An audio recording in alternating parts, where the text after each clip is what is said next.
I was talking to another guy the other day that makes YouTube videos and explaining to him that I make videos and I try to do a good job. I try to create videos that I think are going to do two things: videos that are going to get views, but also videos that I think are going to be very helpful, whether it's someone that's looking at buying a heating and air system or for whatever reason has come across our content, just add value in some way. And sometimes I feel like, and this is what I was telling the guy that I was talking to, I feel like my videos are good. Like I feel like they're better than some of the other videos that I see put out that do better than mine. And so we were talking about that, and he said to me, well, Josh, you need to remember who your audience is. You need to do a video that focuses on who is your target audience. And who is that? If you're watching this, most of my content has always been that one person. I always say that I'm going to give advice that I would give to my own mom or your mom. If mom's in the market to buy a heating and air system, what advice would I give to a mom? And that's what I'm going to do in this video. I'm going to give you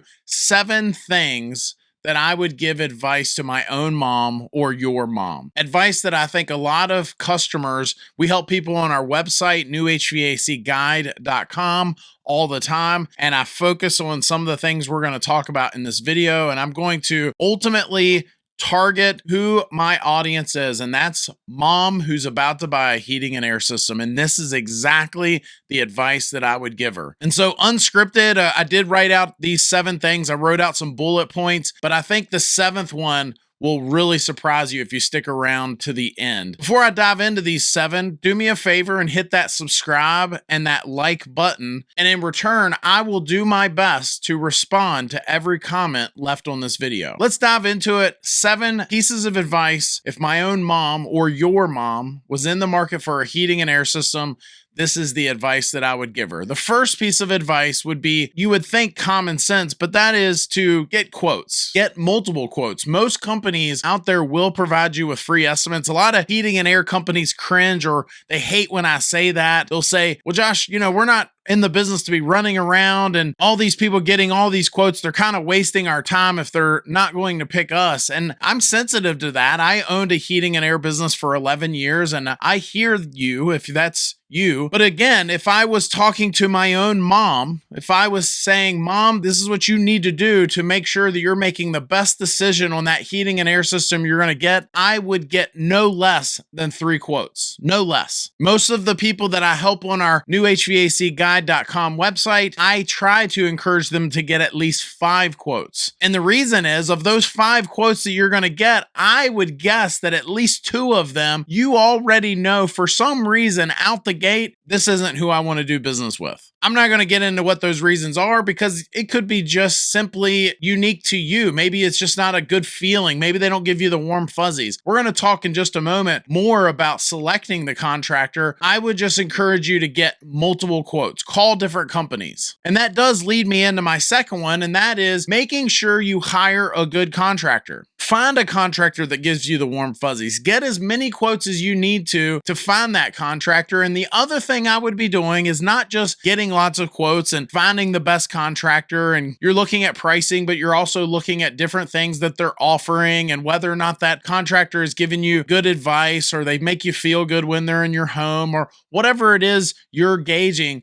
I think that you should be also putting them to the test right from the get-go. Right from that very first phone call. If you're going to sit down and you're going to get some quotes, so I would sit down with a notepad and I'm calling a few different companies and I'm writing each company's name down, and when I schedule that appointment for them to come by and look at my home and look at my system. And by the way, there's a nugget. If they're willing to give you a quote without even looking at your home, if they're one of those companies that pretty much quotes the same price for all 2-ton changeouts, I'm not sure that's the company I would want. To me, every house is different. Every job is different. They should cater the price for your job. But also, in addition to that, I'm putting them to the test as I'm writing them down on my notepad and I'm calling each one who's responsive. I'm not saying they have to have someone answer the phone, right? Maybe they're a little smaller. Maybe they don't have a answering service. Maybe they don't have a big call center. Maybe they're just a small one-man truck show. And I'll say that there are pros and cons to hiring big companies versus small companies. That's not what we're talking about here. I'm just saying, how are they treating you right from the get-go? And if they don't answer the phone, fine. Do they call me back in a timely manner? If they do answer their phone, who am I talking to? Am I talking to a call center? Am I talking to an answering service? Am I actually talking to the owner of the company? But I'm putting them to the test. And so from the very first phone call, then the interaction of setting up that appointment, maybe have a few questions. If you do sign up on our website, New HVAC Guide, any of the paid members on that website, they receive a questionnaire that you could use to put these companies to the test. But you don't need that. You can just have 5 or 10 questions that you ask those companies, and you're already going to be able to start comparing apples to apples. Questions like, hey, what brand do you sell? Why do you sell that brand? What kind of warranties do you offer? These are just a few questions that you can ask right out the gate, allowing you to gauge who's good, who's not, who gives you the good feelings, all that good stuff, and you're putting them to the test. And I'll go one step further, and I sometimes might even get a comment on this video, but me personally, if I'm talking to my own mom, I'm telling her, don't go with a company that sends out a salesperson. The person that comes out to my home, I'm asking them, who are you? What's your position with the company? If they say sales or CSR, one of these titles or acronyms that basically means they're the salesperson for the company, again, it doesn't mean that company's bad, but I want to get my quote from the person that if I'm having a problem, they are going to answer their phone and they're going to care. And I'm sorry, but if they're a company that has a salesperson and they're not the one that's going to be answering the phone and calling me back and taking care of my needs, that's just not who I want to do business with. I'm always thinking about the future. What happens if this happens? What happens if I have a problem here, and how are you going to handle that? I'm not saying I need to deal directly with the owner. I'm not saying that, but I am saying that I want to deal with somebody that they care and that they're going to call me back if there's a problem with that system, that I'm dealing with the person that's going to be helping me out, get that thing resolved. And if I'm not dealing with the owner, I'm dealing with one of their top folks, one of the top men or women that works for that owner. I mean, I just hate to say it. If the company is so big that that's not going to be the case, again, this is just a personal preference. That's not who I'm doing business with. The third piece of advice that I would give to my own mother is brands don't matter, not as much as hiring that good contractor. In fact, I've heard it argued that you can have a really good brand, a really good piece of equipment installed poorly by a poor installer, you're going to have problems. Or you can have I don't want to say poor piece of equipment, but a mediocre piece of equipment installed by a really good installer, and most likely you're not going to have problems. A lot of the problems that folks have long-term all go right back to the birth date of the installation of that system. How was it installed? Did they follow proper procedures when they were installing that system? But let me go one step further than that, because I feel like a lot of folks hear that. They know that. They hear, oh, well, brands don't matter and the installer does. And so they think that automatically means, well, just go with the cheapest brand they can find. I'll go one step further, and I'm going to say installer does matter the most. That's number one. But in addition to that, some brands do matter. And so what I would say is find that good contractor, find a really good HVAC company, and go with the brand that they recommend, that they stand behind, that they can say to you when you say to them, hey, why do you sell what you sell? They have an elevator pitch. They've got a 30-second commercial, and they can tell you why they sell what they sell. I do agree that the installer matters more than the brand, but I do also think that there are some brands out there that are running around pretending that all brands are equal, and I don't subscribe to that belief. I do think that there's some good players in this industry, and then there's some posers out there, right? They're posing to be a good company, and they're saying all the right things, but I just simply don't subscribe to that belief. I think that the car industry would be a good example of that, right? Years ago, there were good brands and then there were not so good brands. And now you fast forward to today, I would say that even the brands that years ago weren't considered not so good brands, they're all kind of equal now. Some are a little better than others, but there's no real horrible brands out there. And you may disagree with that, but I just think in general, most car brands make a decent car all in all, right? I don't necessarily believe that with heating and air. I think there are some good players out there, and then there are some folks that maybe they're not so good, but they want you to believe that they're all the same. So find a good heating and air company, and then go with the brand they recommend, that they're going to stand behind, that they're going to take take care of the warranties for you and make sure that you're happy. Ultimately, that should be their goal, making sure you're happy. It shouldn't be to make a quick buck. It shouldn't be to get in and out. It should be to make sure you're happy long term, because they know as long as you're happy that they will be successful. Number 4, I would tell my own mom, these days, I'm going with a communicating inverter system. I'm not looking at SEER necessarily. I'm not looking at some of the other things out there. I'm not saying that those things are bad to look at, but at the end of the day, I'm going to be getting quotes on the best communicating inverter system I can out there at a good price, of course, at a good warranty and all the other add-ons, but I want a communicating inverter system. And I'll go one step further, going back to step number 2. If I've got a contractor that tells me for some reason why I shouldn't want that, that is a red flag for me. I've helped people on our website and they'll say, well, I had a good contractor. I liked a lot of things about them, but then they proceeded to tell me why I shouldn't want what I want, why that technology is not good for one reason or another. I would not want to be anyone's guinea pig. I wouldn't want to pick the contractor and then try to convince that contractor to install something that I wanted, like a communicating inverter system. If that contractor doesn't believe in that product or technology, I don't want to be their guinea pig.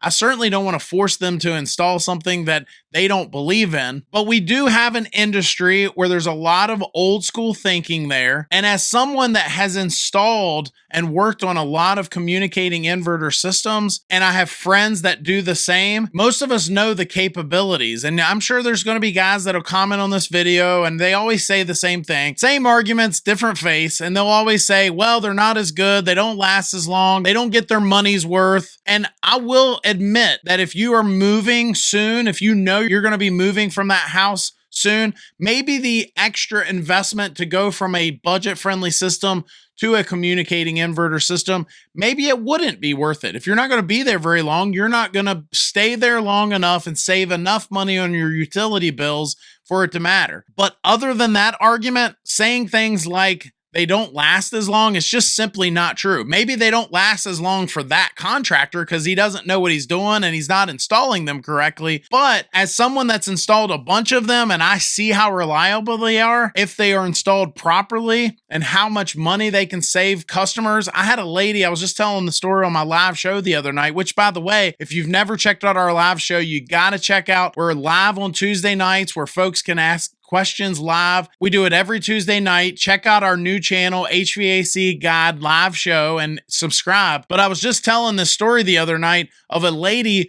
who got her utility bill after we installed one of these high-end systems, and the lady hugged me. She was one of those very cold, walls were up when I first met her. She knew I was there to sell her something. She didn't like the experience at all. You could just tell. And the very next time I saw her, it was about 5 or 6 months later, we went back to, I think, either do her maintenance or maybe we were putting in a mini split, or I don't remember, but the lady hugged me and I'll just never forget it. The point in all this is there are newer technologies out there. If you're hiring a contractor that is still installing systems that have the same technology of 30 years ago, maybe, just maybe, we might want to look and see what else is out there. See if there are some better options, more efficient, quieter, better comfort, all the different things that these systems now can offer. And feel free to ask those tough questions to those contractors on the experiences that they've been having with these high-end systems. That might tell you something as well. Number 5 would be checking out some of the accessories that can come along with some of these systems.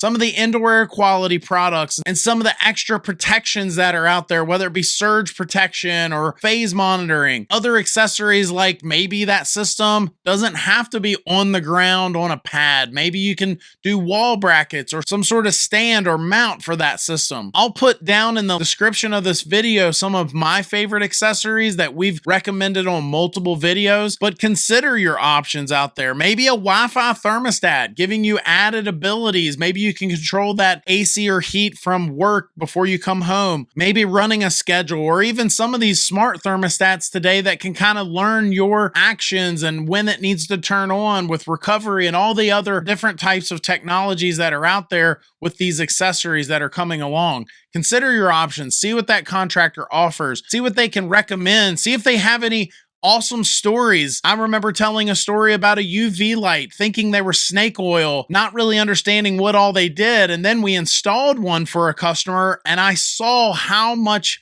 it did for that system. I saw a coil that was just gunked up with all kinds of black stuff that we tried to clean out, and we just couldn't get every nook and cranny clean. Installing a UV light and seeing the difference after, when we went back to do their maintenance 6 months later, and seeing that coil looking like a shiny nickel. Ask your contractor for experiences like that. What success stories do you have out there? What are some things you've seen work that I should be looking at as an add-on or an accessory to my system? And then finally, maybe it's not necessarily an accessory, but it's certainly an add-on, would be our sixth piece of advice, which is added warranties. And that might be something you look at as far as added labor warranties, but by gosh, what's the warranty from that contractor right out the gate, even before they sell you something extra? What does each contractor cover right out the gate? Maybe the system that you're having installed. What does that manufacturer offer? If something does fail, what's covered under warranty, what's not? There's going to be some instances where you might have a breakdown and only the part's covered. The refrigerant's not covered, the labor's not covered by the contractor. Maybe it's years later and they only did like a 1-year warranty on it. And so if the TXV fails, they'll get that TXV, which is a $200 part.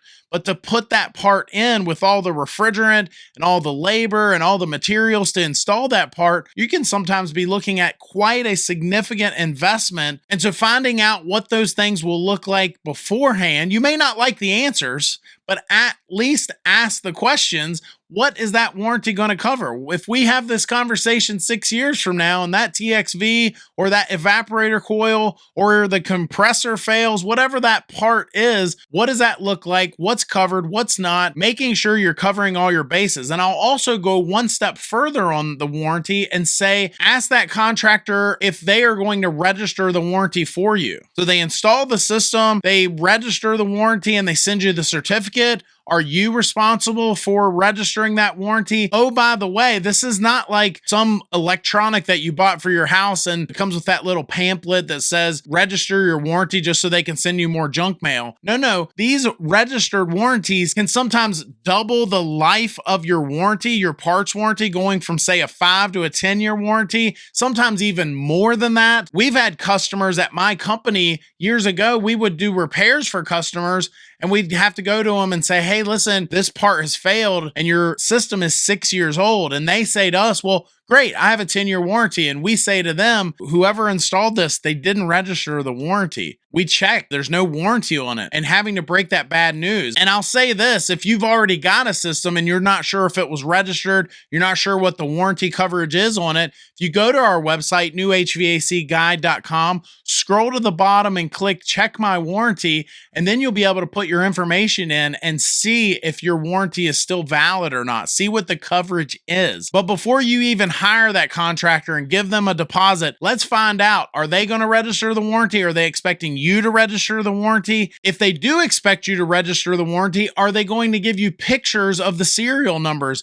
Give you all the information you need to register that warranty. Let's get all that out of the way. Let's make sure we know what's going on before you hire that contractor. And then finally, number 7 is get things in writing. If you've got a contractor that is giving you a proposal and it's only like a page long, there's really no things spelled out like who's going to register the warranty, what things are covered, what happens in this situation versus that situation. They should have spelled out terms and conditions, things that should be upfront, things that should be covered. I can tell you our standard proposal at my company was at least 10 pages long, with the last 4 or 5 pages being our terms and conditions, things being spelled out. Sometimes it was to protect us as a company, but some of those things were to protect the homeowner as well. It was us saying, hey, we are licensed and insured. Here's our license number. Here's our insurance information. Here's what happens if this happens. If we accidentally do this or that to your house,